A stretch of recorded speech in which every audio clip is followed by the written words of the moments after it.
Hello friend, welcome to my channel से JD science classes में आप सभी का स्वागत है। जैसा कि हम एसएससी एमटीएस और हवलदार के लिए प्रैक्टिस सेट जीके जीएस के सामान्य ज्ञान के सॉल्व कर रहे हैं। तो आज हम एक नए प्रैक्टिस सेट के साथ उपस्थित हुए हैं, जिसमें आपको यहाँ से काफ़ी अच्छे प्रश्न और देखने को मिलेंगे और एग्ज़ाम में यहाँ से आपको प्रश्न आने की संभावना है। तो आशा करता हूँ आप सभी अच्छे होंगे। अगर आप हमारे चैनल पर नए हैं तो चैनल को सब्सक्राइब कर लीजिएगा, ताकि आपको नोटिफिकेशन समय पर मिलता रहे, और पसंद आए तो लाइक एंड शेयर जरूर करिएगा। आइए देखते हैं। फर्स्ट क्वेश्चन कह रहे हैं कि गुजरात के 18वें मुख्यमंत्री के रूप में किसे चुना गया है। तो भाई गुजरात के 18वें जो हैं मुख्यमंत्री के रूप में किन्हें चुना गया है, तो इन्हें किन्हें चुना गया भाई, तो ऑप्शन नंबर ए हो जाएगा भूपेंद्र पटेल को। देखिए, भूपेंद्र पटेल को लगातार दूसरी बार इन्हें चुना गया है, और इनको शपथ दिलाए हैं यहाँ के राज्यपाल जो थे। कौन है गुजरात के राज्यपाल? आचार्य देवव्रत। तो आचार्य देवव्रत जो है यहाँ के राज्यपाल हैं गुजरात के, इन्होंने इनको शपथ दिलाई। तो ऑप्शन नंबर ए यहाँ पर सही हो जाएगा। आज देखते हैं नेक्स्ट क्वेश्चन है। अगला क्वेश्चन कह रहे हैं कि पंजाब नेशनल बैंक के नए कार्यकारी निदेशक के रूप में किसे नियुक्त किया गया है। तो देखिए भाई, इसका आपको बताना है कि जो नए कार्यकारी निदेशक के रूप में किसे नियुक्त किया गया है, तो किन्हें किया गया भाई? ऑप्शन नंबर इसका सी नंबर हो जाएगा।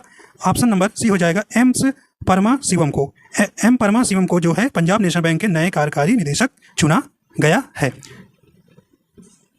देखिए, इन्हें जो 1 दिसंबर 2022 को 3 साल की अवधि के लिए, कितने, 1 दिसंबर को और 2022 को 3 साल के लिए इन्हें नियुक्त किया गया है।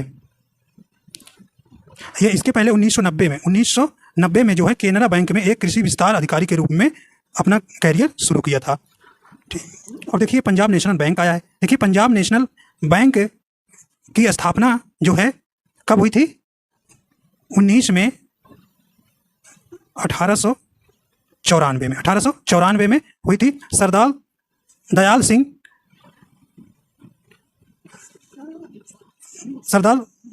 सिंह ने इसकी क्या की थी भाई? स्थापना की थी। और कौन? लाला लाजपत राय ने। और ये कहाँ पर की गई थी इसकी स्थापना?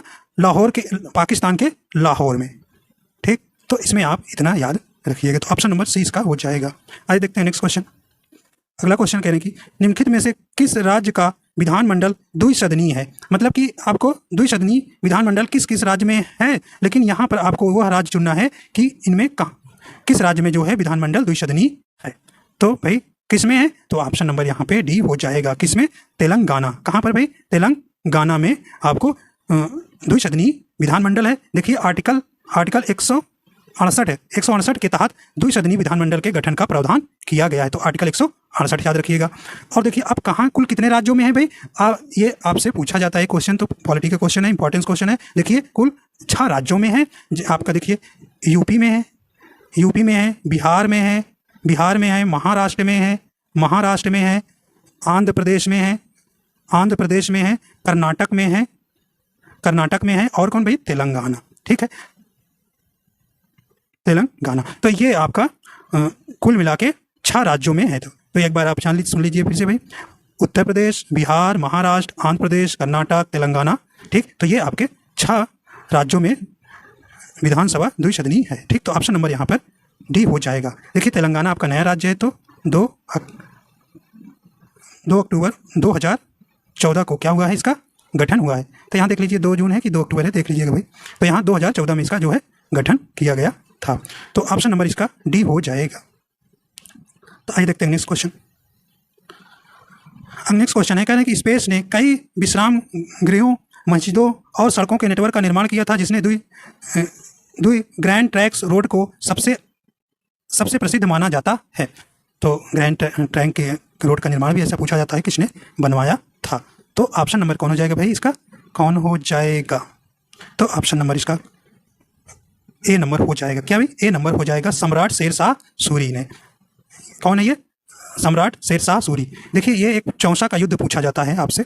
चौसा का जो युद्ध है या लड़ाई, ये 26 जून 1539 ईस्वी को हुमायूं और शेरशाह सूरी के बीच में हुआ था, जिसमें शेरशाह विजयी हुए थे। तो ऑप्शन नंबर आपका क्या हो गया भाई? ए नंबर हो गया सम्राट शेरशाह सूरी। तो आप चौसा का युद्ध है, ये आपसे पूछा गया है कई बार, तो आप ये भी याद रखिएगा। आइए देखते हैं नेक्स्ट क्वेश्चन है, करें समुद्री जहाज टाइटैनिक क्यों डूबा। तो कह रहे हैं कि भाई एक जो टाइटैनिक समुद्री जहाज काफ़ी वैभवशाली जहाज है, इन्होंने पूछ रहे हैं कि ये क्यों डूब गया था, क्यों डूब गया था। तो ऑप्शन नंबर इसका कौन सा हो जाएगा भाई, सी नंबर हो जाएगा, बर्फ की चट्टानों के टकराव से।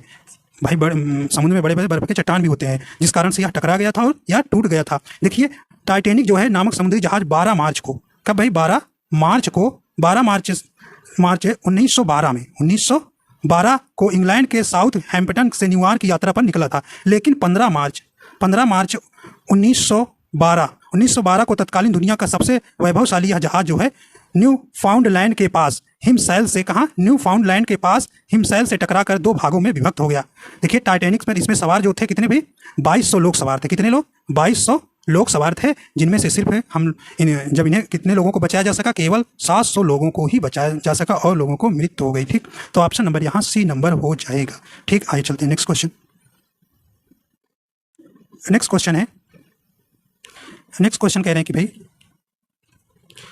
46 नंबर देखिए क्वेश्चन क्या कह रहे हैं, कह रहे हैं कि मूल्य वर्धित कर को किस पर लागू किया जाता है। देखिए मूल्य वर्धित कर क्या है आपको हम बताएंगे। देखिए ये किस पर लागू होता है, तो ये मूल्य पर। ऑप्शन नंबर ए हो जाएगा, ऑप्शन नंबर ए हो जाएगा।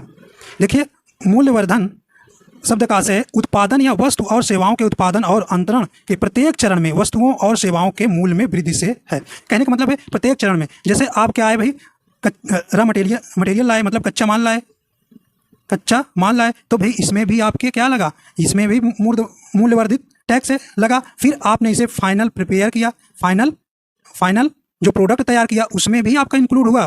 ठीक, हर एक पार्ट में, मतलब जितनी बार आप किसी वस्तु को जो आप उसमें कार्यक्रम से बनाते जा रहे हैं उसमें भी आपका जो है मूल्यवर्धित टैक्स जो है वो क्या होता रहा, जुड़ता जा रहा है। ठीक, तो जुड़ता जा रहा है, तो आखिर में आपको फिर फाइनल प्रोडक्ट, फिर जो प्रोडक्ट हुआ वो उसको ट्रांसपोर्ट ले जाएंगे, फिर उसमें भी आपका जुड़ेगा, फिर रिटेल करेंगे, मतलब फाइनल का जिसको आप पहुंचाएंगे फिर वो उस पर भी लगेगा। तो इस प्रकार की हर स्टेप पर जो आपको टैक्स लगता है वही मूल्यवर्धित कर होता है। और देखिए यह जो है इनडायरेक्ट कैसे होता है, इनडायरेक्ट टैक्स होता है। कैसे भाई, इनडायरेक्ट होता है टैक्स है। और ये देखिए भारत में 2005 में लाया गया था, 2005 में इसे लाया गया था। तो जैसे आप मूवी देखने जा रहे हैं तो वे जो पूरा उनको जहाँ पर वहाँ पर आपको वो टैक्स जो देंगे वो आपको आप देंगे, मतलब इनडायरेक्टली दे रहे हैं ना, तो इस प्रकार ये इनडायरेक्टली टैक्स होता है। ठीक, तो इसका मतलब, और इसके देखिए इसे या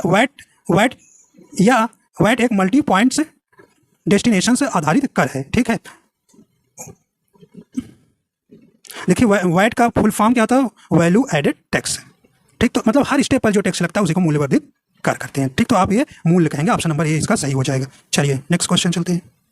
यानी भारत की सबसे लंबी नदी का नाम बताइए भाई, ये तो आपको अच्छे से पता है। देखिए इसको गंगा कहते हैं। तो गंगा जो है भारत की जो है सबसे लंबी नदी है।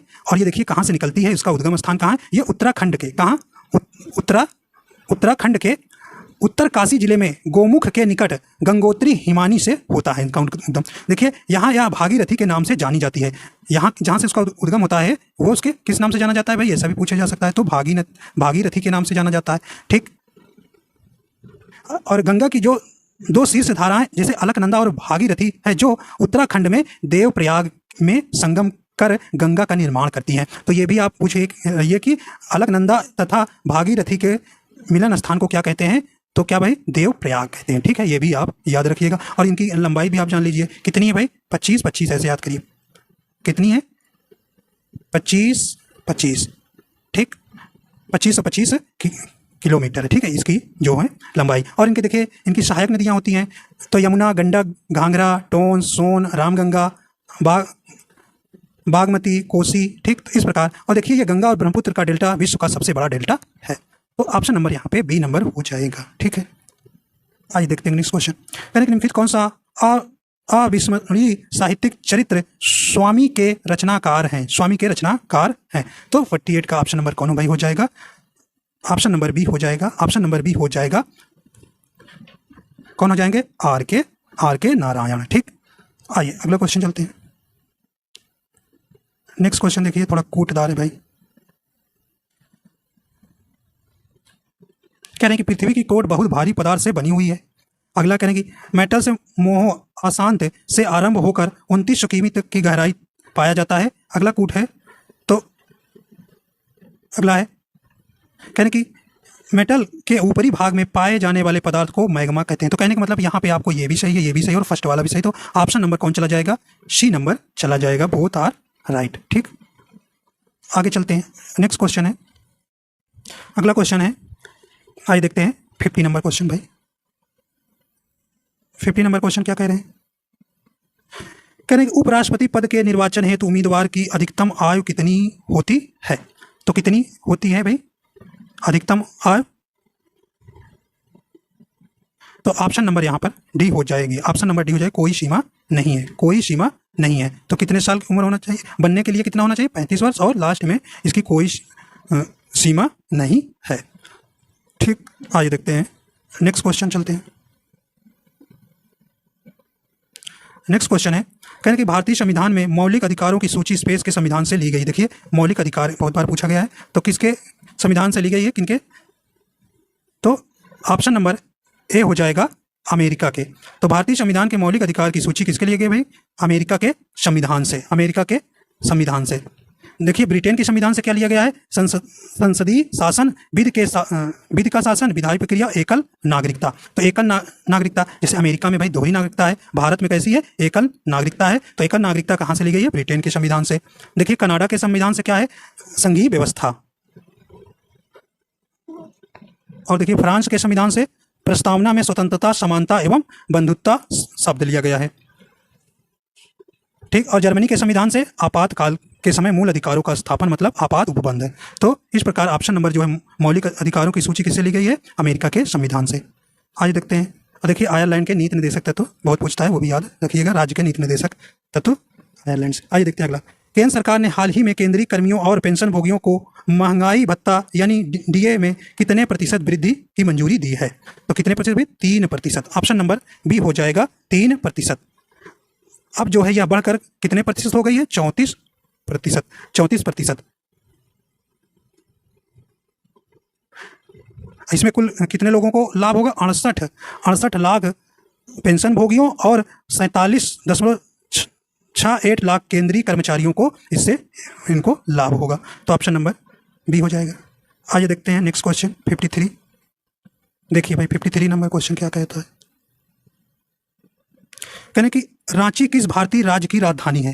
तो भाई राजधानी से पूछ रहा है, तो रांची किसकी है भाई? झारखंड की। तो रांची जो है झारखंड की राजधानी है। और देखिए छत्तीसगढ़ की जानते हैं आप रायपुर, गोवा की पणजी, हिमाचल प्रदेश की कौन सी होती है? शिमला, और झारखंड की रांची। हो गया ठीक। तो ऑप्शन नंबर इसका कौन सा हो जाएगा? डी नंबर हो जाएगा। आइए आगे चलते हैं। इंपॉर्टेंस क्वेश्चन है भैया, कई बार आपके एसएससी में पूछा गया। दिल्ली को किस वर्ष भारत की राजधानी बनाया गया था? दिल्ली को किस वर्ष बनाया गया था? तो बी नंबर हो जाएगा 1912 में। ठीक है, देखिए कलकत्ता से दिल्ली, कहाँ से? पहले ये कलकत्ता थी उस समय, तो इसको कलकत्ता से दिल्ली लाया गया था। देखिए लॉर्ड हार्डिंग द्वितीय 1910 से 1916 ईस्वी तक भारत का वायसराय रहे थे। इन्हीं के समय ब्रिटेन का राजा जो है जॉर्ज पंचम 12 दिसंबर 1911 भारत आए थे। तो कौन आए थे भैया? जॉर्ज पंचम जो कि 12 दिसंबर, ये भी इंपॉर्टेंस है। तो 12 दिसंबर 1911 में भारत आए थे। इनके उपलक्ष्य में दिल्ली के एक भव्य दरबार का आयोजन किया गया और बंगाल विभाजन को रद्द करने एवं भारत की राजधानी कलकत्ता। देखो इन्हीं के समय में जो 1905 में कर्जन ने बंगाल विभाजन कर दिया था, उसको भी 1211 में इसमें घोषणा हुई कि बंगाल विभाजन जो है उसको रद्द कर दिया जाएगा और कोलकाता से दिल्ली जो है क्या भाई? कोलकाता से दिल्ली जो है इसकी राजधानी स्थानांतरित कर दी जाएगी। तो ऑप्शन नंबर इसका बी हो जाएगा। आइए देखते हैं नेक्स्ट क्वेश्चन। कह रहे कि फ्री थ्रो संबंधित है, तो फ्री थ्रो संबंधित है, तो बताइए 55 का कौन सा हो जाएगा? ऑप्शन नंबर बी से संबंधित है बास्केटबॉल से। फ्री थ्रो संबंधित है बास्केटबॉल से। आइए देखते हैं अगला क्वेश्चन। कहने कि प्रधानमंत्री नरेंद्र मोदी ने किस शहर में गृह प्रवेश कार्यक्रम का शुभारंभ किया है? तो भाई ये किस कहाँ पर? तो ए नंबर हो जाएगा अगरतला में। अगरतला में प्रधानमंत्री नरेंद्र मोदी ने लगभग 2 लाख प्रधानमंत्री आवास योजना शहरी और ग्रामीण योजना लाभार्थियों के लिए अगरतला में गृह प्रवेश कार्यक्रम शुरू किया था। ठीक है, तो ऑप्शन नंबर यहाँ ए नंबर हो जाएगा। आइए देखते हैं अगला क्वेश्चन। किस शहर में गांधी जी को चंपारण की समस्याओं के बारे में सूचित किया गया था और वहां अपनाने के लिए आमंत्रित किया गया था? तो ये भाई कहाँ पर? ऑप्शन नंबर सी हो जाएगा, पटना में। कहाँ पर? पटना में। तो देखिए 1916 में अंबिका चरण मजूमदार की अध्यक्षता में लखनऊ कांग्रेस के वार्षिक अधिवेशन आयोजित हुआ, जिसमें गांधी जी भी उपस्थित थे। गांधी जी की मुलाकात चंपारण के एक किसान राजकुमार शुक्ल, कसके भैया ये भी पूछा जाता है, राजकुमार जो है राजकुमार शुक्ल से हुई। राजकुमार शुक्ल ने इन्हें चंपारण आने का निमंत्रण किया था। तो इन्होंने चंपारण सत्याग्रह कब शुरू हुआ था भैया? 1917 में। कब? 1917 में, बिहार में।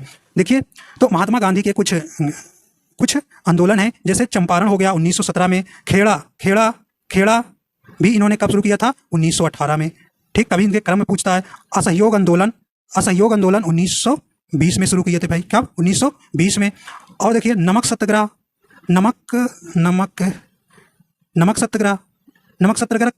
कब चलाए थे? तो 1930 में। ठीक है, 1930 में। और भारत छोड़ो आंदोलन 1942 में। ठीक है, तो इनके कुछ आंदोलन है, उनका क्रम भी कभी कभी पूछा जाता है। तो आपसे तो ऑप्शन यहाँ तो बी हो जाएगा। ठीक, आइए चलते हैं अगला। नेक्स्ट क्वेश्चन है, हाल ही में किस एयरलाइंस ने GMR दिल्ली एयरपोर्ट का safety performers of the year award जीता है? तो भाई बताइए कौन सा है ये? तो ऑप्शन नंबर इसका कौन सा हो जाएगा? ए नंबर हो जाएगा। तो स्पाइसजेट को safety performer of the year award दिया गया है। तो ऑप्शन नंबर ए सही हो जाएगा। आइए देखते हैं नेक्स्ट क्वेश्चन।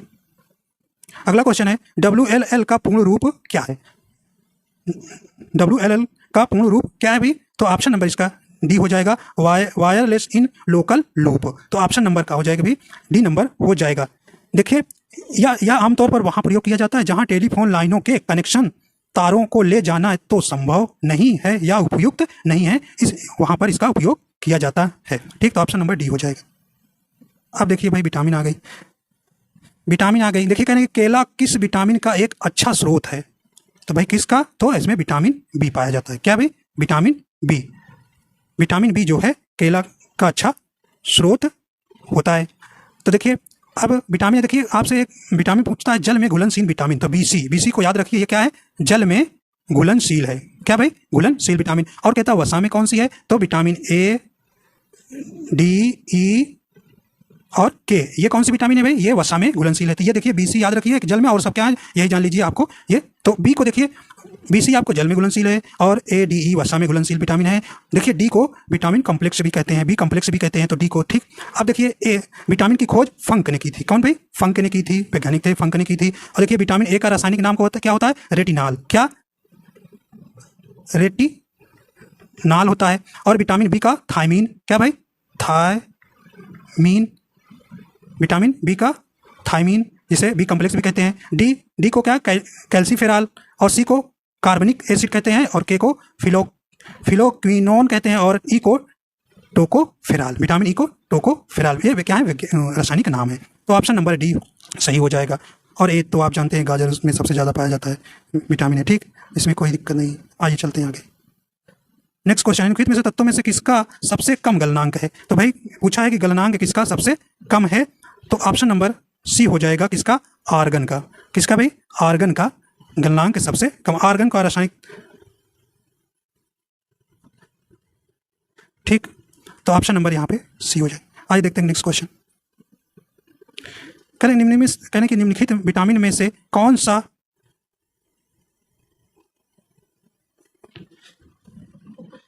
एक मिनट, यहाँ कौन सा क्वेश्चन था? हाँ, ये आगे चलते हैं। अब देखिए विटामिन से क्वेश्चन हो रहा है अभी। कहने कि निम्नलिखित में विटामिन में से कौन सा किसी स्वप्न को पर्याप्त समय तक याद रखने में मददगार होता है? तो कौन होता है भाई? ऑप्शन नंबर सी हो जाएगा। ऑप्शन नंबर सी हो जाएगा। कौन? Vitamin B6। देखिए विटामिन B6 का रासायनिक नाम क्या होता है? पायरिडॉक्सिन। क्या भाई? पायरिडॉक्सिन। ठीक, तो ऑप्शन नंबर सी हो जाएगा। और अभी vitamin A, vitamin D, vitamin C बता चुके। आइए चलते हैं अगला क्वेश्चन। नेक्स्ट क्वेश्चन है देखिए 63, कह रहे कार्य करने की क्षमता को क्या कहते हैं? तो कार्य करने की क्षमता को क्या कहते हैं भाई? ऑप्शन नंबर सी हो जाएगा, ऊर्जा। क्या कहते हैं? ऊर्जा। तो जो ऊर्जा की SI मात्रा क्या होती है भाई? जूल। क्या होती है? जूल। ठीक, और F बराबर आप जानते हैं माँ, फादर बराबर माँ, मतलब F मतलब फोर्स, M मतलब मास, A मतलब एक्सेलरेशन। ठीक, आइए देखते हैं अगला क्वेश्चन, छोटा थोड़ा करते हैं। आइए देखते हैं, कह रहे हैं कि अनेस्थेटिक्स के रूप में निम्नलिखित में से क्या प्रयोग किया जाता है। तो भाई कौन सा ऑप्शन हो जाएगा यहाँ पे? यहाँ पे बी नंबर हो जाएगा, N2O, नाइट्रस ऑक्साइड का प्रयोग किया जाता है। तो इसे जो है हंसाने वाली गैस भी कहा जाता है। क्या भाई? हंसाने वाली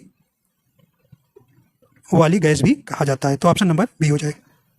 अगला है, देखिए लास्ट क्वेश्चन, कह रहे हैं कि परिक्षेपण किसे द्योतित करता है। तो ये क्या? ऑप्शन नंबर ए हो जाएगा, मानक विचलन का मान। मानक विचलन का मान। देखिए परिक्षेपण, देखिए वर्ण विक्षेपण या परिक्षेपण क्या होता है? जब श्वेत प्रकाश किरण का अपने अवयवी रंगों में प्रकाश किरणों का विभाजित होना क्या कहलाता है? विक्षेपण या परिक्षेपण कहलाता है। देखिए लाल रंग की किरण का विचलन सबसे कम होता है। देखिए लाल रंग के किरण का विचलन जो है, विचलन कम होता है। ये कई बार भाई रेलवे में तो इसका फेवरेट है क्वेश्चन, विचलन कम होता है। तथा बैगनी प्रकाश का, देखिए बैगनी का सबसे ज्यादा होता है, सबसे ज्यादा होता है। ठीक है, अब और देखिए बैगनी रंग की तरंग दैर्ध्य सबसे कम। अगर तरंग दैर्ध्य पूछे, क्या भाई लेमडा पूछे, तरंग दैर्ध्य पूछे, तो बैगनी का कम होता है। क्या होता है? कम। तथा लाल तरंग दैर्ध्य का सबसे अधिक होता है। लाल का सबसे अधिक होता है। उल्टा याद कर लीजिए, समझ लीजिए, सबसे अधिक होता है। देखिए अगर तरंग दैर्ध्य पूछा जाता है तो बैगनी का कम होगा भाई, सबसे कम होगा।